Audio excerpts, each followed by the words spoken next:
السلام عليكم، شلونكم؟ شو اخباركم؟ شلونكم بخير؟ وياكم محمد المهدي، ورجع لكم فيديو جديد ان شاء الله يجيكم. اليوم انا راح لكم اسئله الصف الرابع الابتدائي انا وحمد.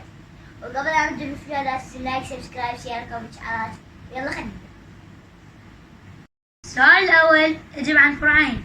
الف اكتب العدد بالصوره الرقميه 7,200,000. باء جد ناتج القسمه 685 تقسيم 2. جيم قرب إلى أقرب ألف 18,234. السؤال الثاني اجب عن فرعين.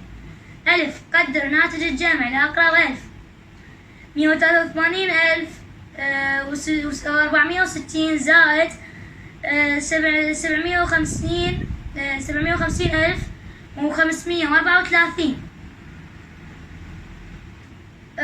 وباء جد ناتج الضرب 72 في 5.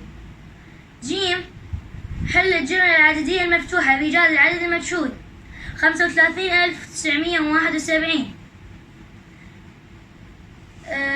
فراغ 70,000.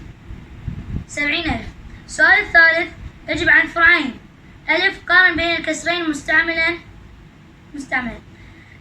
1/3 و7/12.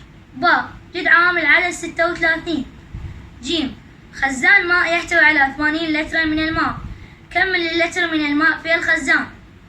السؤال الرابع اجب عن فرعين. ألف جد مضاعفات العدد 6 على الأعداد الخمسة الأولى. باء اكتب العدد على صورة كسر عشري 7 أعشار. جيم حول العدد الكسري إلى كسر اعتيادي 1/3 عدد صحيح. السؤال الخامس أجب عن أحد الفرعين. ألف اشترى رجل أرضا سكنية مربعة الشكل طول ضلعها 25 متر ما محيطها. باء عدد أنواع الزوايا مع الرسم.